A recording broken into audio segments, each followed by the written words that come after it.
नमस्कार मु डॉक्टर शिवप्रसाद सेनापति SCB medical college Cuttack department of general surgery. वर्तमान समय रे विभिन्न प्रकार लिवर समस्या जेमिति कि फैटी लिवर लिवर सिरोसिस एक साधारण समस्या रे परिणत हो गलानी। यह द्वारा अनेक धन जीवन मध्य नष्ट होबार लागिछि। आज आमे डिटेल्स जानिबा लिवर आम शरीर रे कौन सब काम करिथाए, लिवर खराब होबार कारण कौन सब लक्षण प्रकाश पाई थाए, यार निराकरण एवं चिकित्सा संपर्क रे यह संगे संगे लिवर को हेल्दी रखिबा पे केउ सब खाद्य खाइबे एवं केउ सब खाद्य एवॉइड करिवे। लिवर बा यकृत आम शरीर रे एक गुरुत्वपूर्ण अंग। यार प्रथम एवं मोस्ट इंपोर्टेंट काम हला डिटॉक्सिफिकेशन। जानतरे हो बा अजानतरे अनेक विषाक्त पदार्थ आम शरीर मध्य को प्रवेश करिथाए। एई सब टॉक्सिक बा विषाक्त पदार्थ को बॉडी रू बाहर करिथाए लिवर। नंबर 2 शरीर रो ओवरऑल मेटाबॉलिज्म प्रोसेस को कंट्रोल करिथाए। नंबर 3 यह खाद्य हजम होबारे सहायता करे, विशेष करी चर्बी युक्त खाद्य। लिवर रो बाइल प्रोडक्शन हुए जहा कि फैटी फूड डाइजेशन रे हेल्प करे। नंबर 4 लिवर रू ही डिफरेंट टाइप रो ब्लड क्लॉटिंग फैक्टर तैयारी हुए जहा कि रक्त जमाट बांधिबारे सहायता करे एवं एक्सेस रक्त स्राव बंद करे। नंबर 5 लिवर रे एमती किछि प्रोटीन सब्सटेंस तैयारी हुए जहा कि आमर रोग प्रतिरोधक शक्ति बा इम्यूनिटी पावर को वृद्धि करे। वर्तमान जानिबा केउ सब लक्षण प्रकाश पाइले आपण सस्पेक्ट करिवे कि लिवर समस्या होइछि बोली। इनिशियल स्टेज रे प्राथमिक पर्याय रे किछि नॉन स्पेसिफिक सिम्पटम देखा जाए, जेमिति कि अत्यधिक दुर्बल लागिबो, भोक कमी जिवो, हालिया लागिबो, खाद्य खाई सारला परे ओटार आसीबो, बांती बांती लागिबो। एहा परे जाई कि लिवर स्पेसिफिक सिम्पटम आस्ताए, जेमिति कि जॉन्डिस जेउथिरे आपनकर आखि नख पापुली एसबु हलदिया पड़ जाए, यूरिन रो रंग गाढ़ हलदिया होता है, स्किन रो तल लेयर रे बाइल सॉल्ट एवं बाइल पिगमेंट डिपोजिट होइक रुए जहाँ द्वारा कि हाथ गोड़ पिठी बहुत कुंडे हुए, पेटर ऊपर भाग डाहाण पार्श्व रे हल्का पेन मध्य होई पारे। एसबु सिम्पटम देखा गले आपण सस्पेक्ट करिवे कि आपनकर किछि लिवर समस्या होइछि बोली। एसबु सिम्पटम को अणदेखा कले, जीवन शैली रे परिवर्तन न कले, सठिक चिकित्सा करा न कले कॉम्प्लिकेशन जेमिति कि लिवर सिरोसिस आरंभ हुए। लिवर सिरोसिस हेले पेट फुली जीवो, पेट रे पानी जमा हुए जहा द्वारा कि निश्वास प्रश्वास नबारे कष्ट अनुभव हुए एवं पेशेंट अणनिश्वासी फील करती। पाद मुह मध्य फुली जाइए। एसबू को सठिक चिकित्सा करा न गले धीरे धीरे कला झाड़ा हवा आरंभ हुए एवं रक्त बांती मध्य होई पारे। एहा परे लिवर प्रॉब्लम जाइकी ब्रेन रे पहुँचे, जो समय कि पेशेंट चेता शून्य मध्य होई पड़ती। वर्तमान जानिबा लिवर समस्या अछि बोली केमिति कन्फर्म हेबे। प्राथमिक पर्याय रे इनिशियल स्टेज रे लिवर प्रॉब्लम अछि ना नहीं जानिबा पई एक सिंपल ब्लड टेस्ट करा जाए, जाहाकु कि आमे कहि थाउ एलएफटी बा liver function test. Liver function test रे serum bilirubin total, serum bilirubin direct, alkaline phosphatase मात्रा जना पड़ी थाए। एसबु व्यतीत पेटर अल्ट्रासाउंड करा जाए, जेउथिरे कि लिवर साइज बढ़ी ना नहीं जना पड़िबो। एहा छड़ा बेले बेले फाइब्रो स्कैन मध्य करा जाए, जेउथिरे कि लिवर रो हार्डनेस जना पड़े। लिवर जदि अधिक हार्ड अछि देन लिवर डैमेज अछि। वर्तमान जानिबा फैटी लिवर एवं लिवर सिरोसिस कौन। फैटी लिवर ना आपण निश्चय शुणिथिबे। यार अर्थ कौन ना बहुत ही सिंपल, लिवर रे फैट डिपोजिट होबा। यार प्रथम एवं मोस्ट इंपोर्टेंट कारण है अत्यधिक मद्यपान करवा। या माने नुहे कि मद पीउ नथुवा लोकों को फैटी लिवर होबनी, मद पीउ नथुवा लोकों को मध्य फैटी लिवर होइते, जहाकु कि आमे कहि थाउ non alcoholic fatty liver disease बा NAFLD। यार कारण कौन ना हाई कोलेस्टेरोल। ब्लड रे जेतेबेले कोलेस्टेरोल मात्रा वृद्धि पाए, या कौन करे ना लिवर रे जाइकी डिपोजिट हुए, जहाकु कि आमे कहि थाउ फैटी लिवर को जदि सठिक समय ट्रीटमेंट करें, जीवन शैली रे परिवर्तन करें, मद पीवा कंटिन्यू करेंगे, देन फैटी लिवर कॉम्प्लिकेशन है यह लिवर सिरोसिस रे परिणत हुए।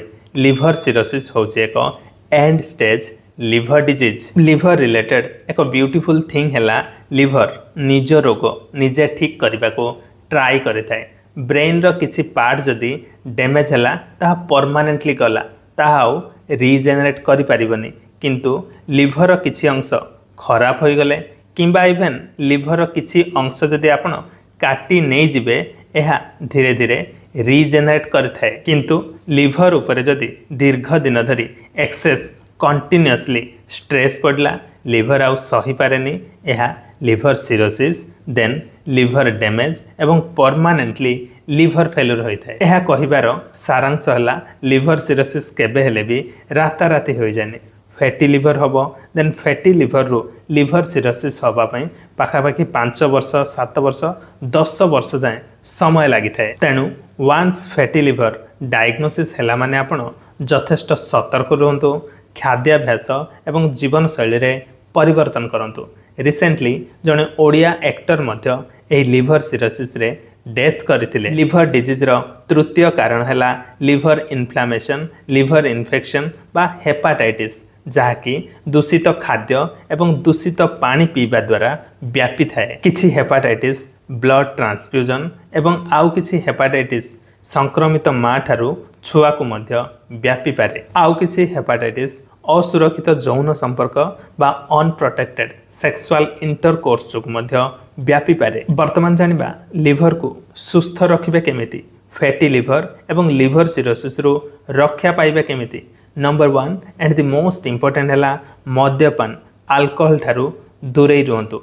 मद पीवा द्वारा बॉडी रो डिफरेंट अंश क्षतिग्रस्त हुए, किंतु मैक्सिमम डैमेज हुए लिवर रो। नंबर 2 दूषित खाद्य एवं दूषित पानीय ग्रहण करंतु नहीं, जहाँ द्वारा कि हेपाटाइटिस रिलेटेड लिवर प्रॉब्लम दूर हेबो। नंबर 3 प्रतिदिन किछि ना किछि एक्सरसाइज करंतु। ओजन अधिक थिले ओजन कमांतु। आपण जदि केबे पेटर अल्ट्रासाउंड करथिबे बेले बेले आस्थाए ग्रेड 1 फैटी लिवर। यार मेन ट्रीटमेंट है एक्सरसाइज, वेट लूज एवं healthy diet. Grade 1 fatty liver रे कौन से मेडिसिन दरकार नहीं। एक्सरसाइज कले एक्सेस बॉडी फैट कमिबो एवं लिवर रे मध्य फैट डिपोजिट हबनी। नंबर 4 सबुठ इम्पोर्टेंट खाद्यपेय। केउं सबु खाद्य खाइबे एवं आउ केउं सबु खाद्य एवॉइड करिवे। ओवरऑली शरीर पे एवं लिवर पे बेस्ट डाइट है हाई प्रोटीन, हाई फाइबर, लो कार्बोहाइड्रेट एवं लो फैट रो डाइट। रिफाइंड सुगर जेमिति कि मैदा प्रस्तुत खाद्य, चीनी एवं मीठा जातीय खाद्य, पैकेज्ड फूड आइटम्स एवं packaged fruit juice strictly avoid करिवे। देन कौन खाइबे? एसबू बदल रे आपण होल ग्रेन नेबे। गहम प्रस्तुत अटा, जौ, बाजरा, रागी, मांडिया एसबू खाद्य रे इंक्लूड करिवे। बेस्ट है ब्राउन राइस एवं ओट्स मिल। नंबर 3 लिवर रोगी माने साधारणतः वीक थांती, तेणु अधिक प्रोटीन युक्त खाद्य खाइबे, जेमिति कि सोयाबीन, अंडार धला अंश, अधिक परिमाण डाली जातीय खाद्य जेमिति कि राजमा, बुट, छोले, डिफरेंट टाइप रो डाली, मुग डाली, हरड़ डाली अधिक खाइबे। नंबर 4 जलखिया रे आपण गजा मुग, गजा बुट, नाली चणार सिझा, छोले सिझा इत्यादि खाई परिबे। यह छड़ा डिफरेंट टाइप रो नट्स जेमिति कि आलमंड बा पिस्ता बादाम, अखरोट एसबू मध्य इंक्लूड करिवे। नंबर 5 खाद्य रे अधिक फाइबर युक्त खाद्य जेमिति कि डिफरेंट टाइप रो फलमूल, सबुज पनीपरिबा, कोबी, ब्रोकोली, डिफरेंट साग इंक्लूड करिवे।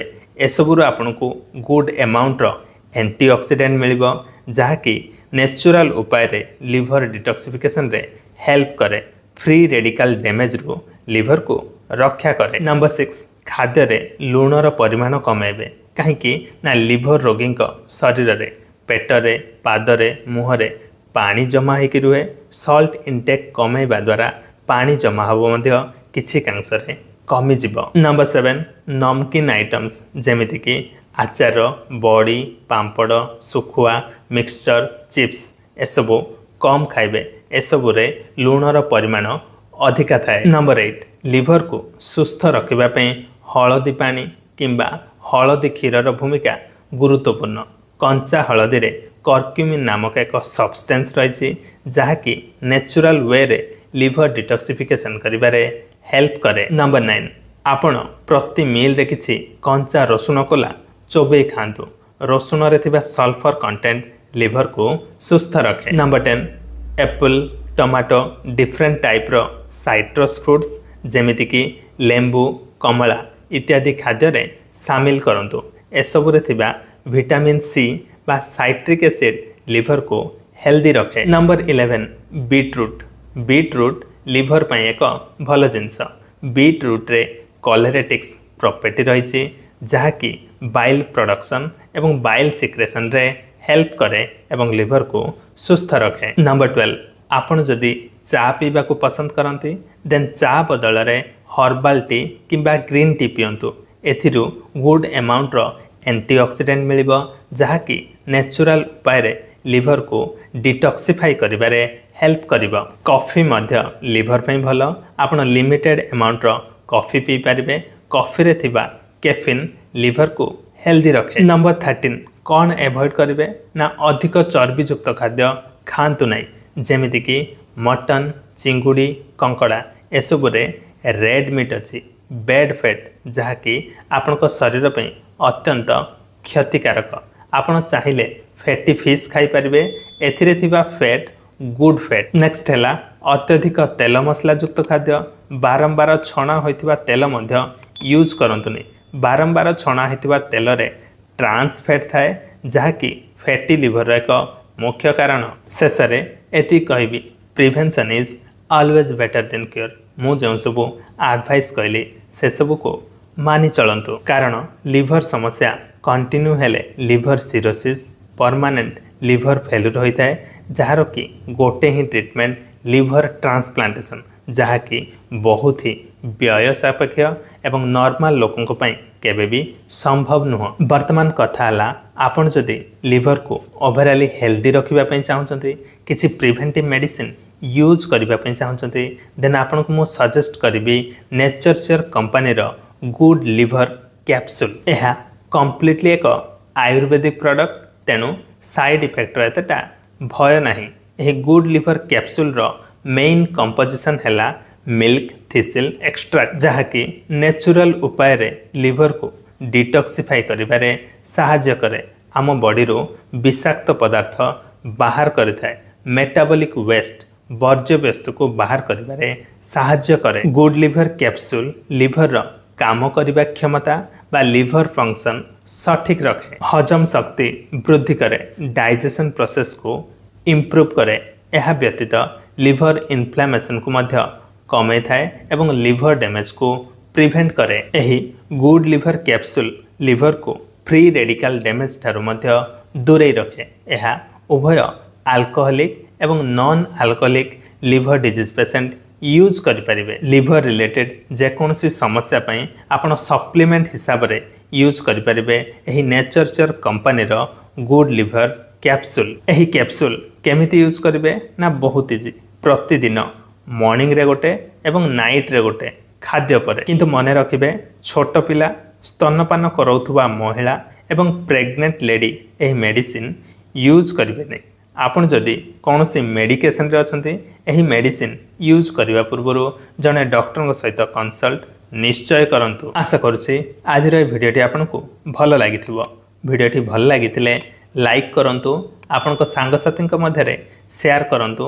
मो चैनल डॉक्टर सेनापति को सब्सक्राइब करि नथिले सब्सक्राइब करंतु एवं ऑल नोटिफिकेशन ऑन करंतु। आपनकर जेकोसी हेल्थ रिलेटेड क्वेरीज थिले मते कमेंट बॉक्स रे जणांतु।